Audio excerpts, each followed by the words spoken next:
When I mentioned she could pitch in with groceries since we shared the place, my girlfriend laughed mockingly. Be a real man. That's your responsibility, not mine.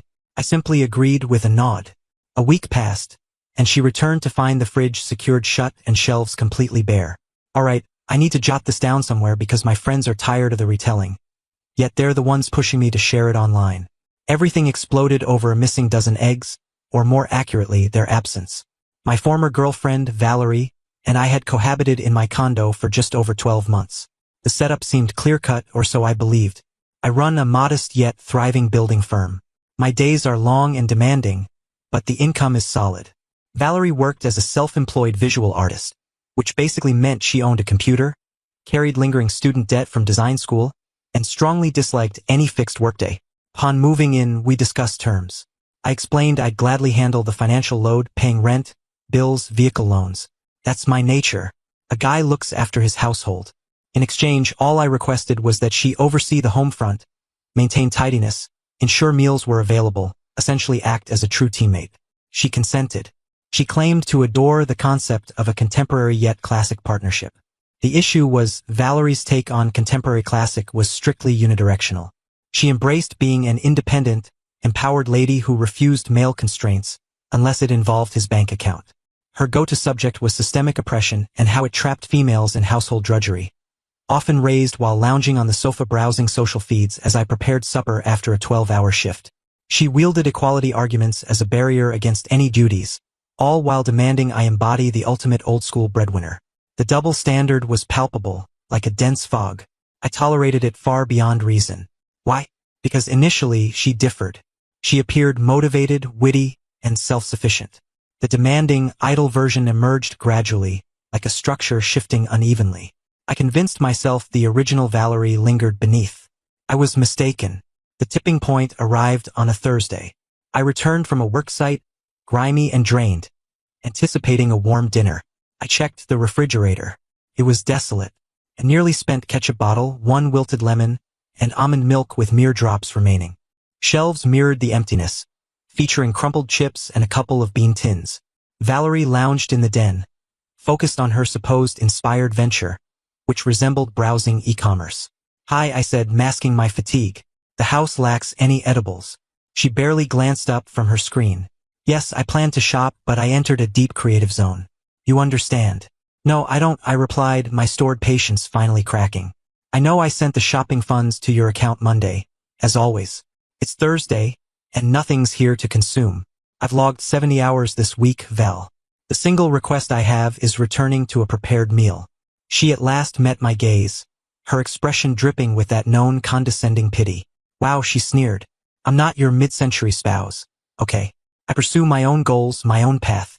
I'm not merely existing to cook and tidy for you. Nobody's demanding a spouse role. I countered, my tone escalating unavoidably.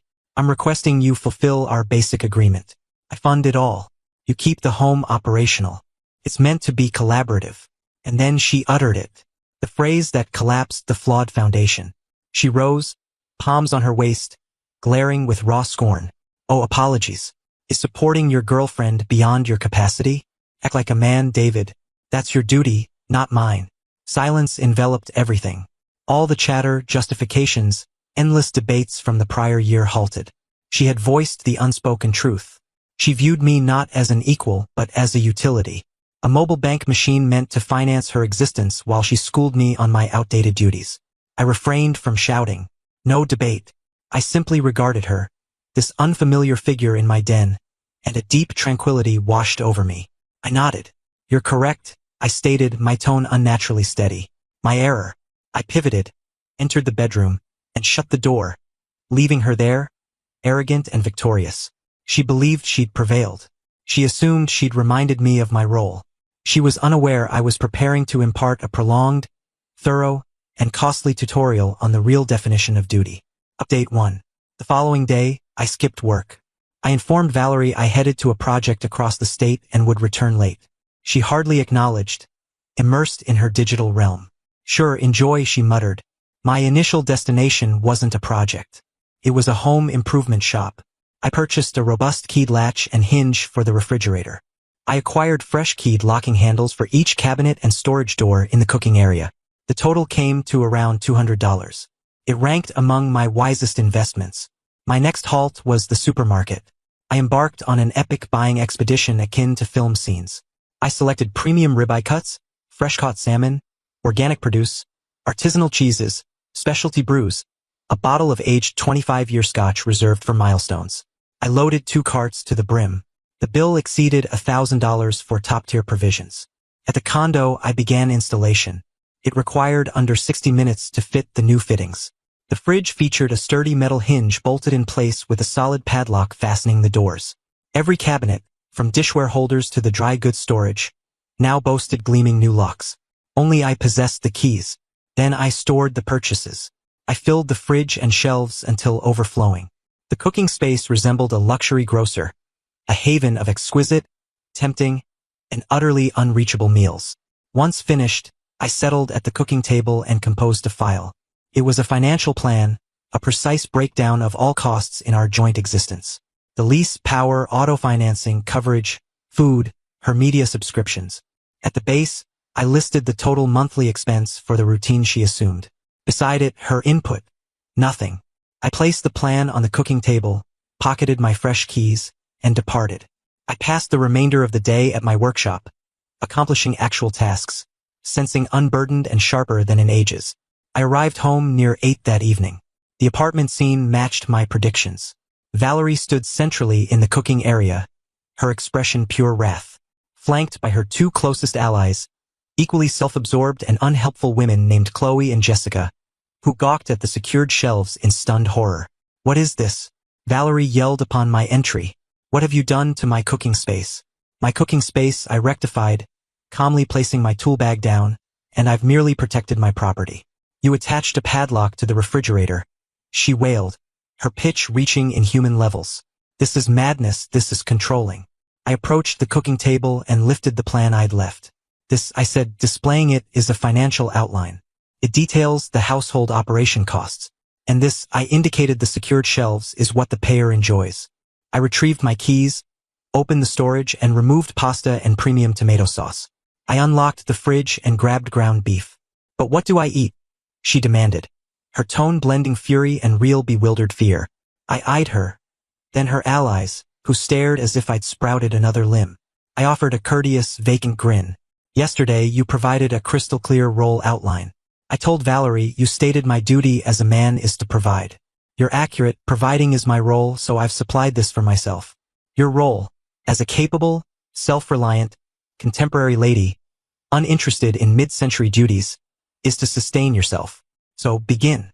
I faced away and prepared my meal, their stammering, furious outbursts the finest enhancement imaginable. Update 2: the household conflict that ensued was spectacular. Valerie and her allies, after roughly an hour of futile yelling and a botched effort to force the fridge lock with a hairpin, withdrew to the den for strategy. Their genius tactic emerged as a massive online defamation drive. Valerie uploaded an extended, emotional social post, featuring a moody grayscale image of the locked refrigerator. She described her economically controlling and domineering partner, allegedly attempting to famish her. Qley and Jessica reposted promptly, appending notes on my harmful dominance and insecure masculinity. They expected public shaming to force compliance. They anticipated their digital crowd to denounce me. They misjudged their opponent entirely. My followers numbered a few hundred, mainly trade colleagues, customers, and relatives, unaffected by emotional posts. As they waged virtual battles, I advanced in the physical. The subsequent morning, with Valerie asleep, I escalated. I confiscated her vehicle keys. Her stylish compact SUV was financed, like her lifestyle, under my name. I was the main signer. She was merely listed as driver. I transported it to my owned locked garage across town and stored it in a vacant bay. Then I contacted the finance firm. I clarified my status as primary holder and revoked the now ex's authorization. I noted the car was safe and inquired about delivery preferences. Back home, I persisted in deconstructing her cushy setup. I terminated her additional charge card. I updated logins for joint video, streaming, and shopping services. I even phoned her upscale fitness center, which I funded, and ended her access. She arose near midday to discover her vehicle missing and a short, civil message on the cooking table. "Since our relationship has ended, I've arranged return of the financed vehicle in my name. As a former associate, I recommend securing other transport. Regards, David. The ensuing breakdown was epic. The shouts, tears, claims. It echoed the prior evening, magnified immensely. Her allies returned, not aiding but amplifying her grievance as a supportive ensemble. I returned from work to find them in the den, amid pricey raw fish delivery boxes. They'd chosen a unity meal. They scowled as I entered. I remained silent. I accessed my secured cooking area, selected a thick steak, potatoes, and greens. I ignited the outdoor grill and cooked a triumphant scented dish. I consumed it at the eating table, quietly, as they observed with loathing and, gratifyingly, emerging appetite. The concluding stage of my residence strategy was removal. I had my attorney prepare a binding, ironclad eviction notice granting 30 days to leave my condo. I didn't post it. I engaged a professional server. He arrived the next day with Qley and Jessica present, and delivered the documents before her allies. The embarrassment was a minor delight. The ensuing 30 days served as a gradual, arduous tutorial for Valerie on practicality.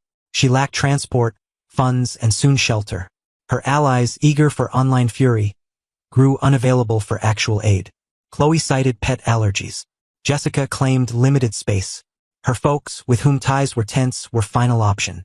They permitted return to her old room, reluctantly. They insisted her easy days ended. She'd need steady employment and contribute rent.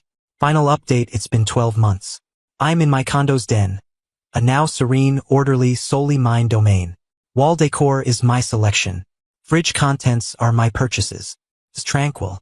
The separation from Valerie, actually the removal as we weren't wed, was uneventful. She vacated after 30 days, leaving disarray. She contested some furnishings, but my proofs for each negated her. Her path, per mutual contacts, involves tough realities. She remains with parents.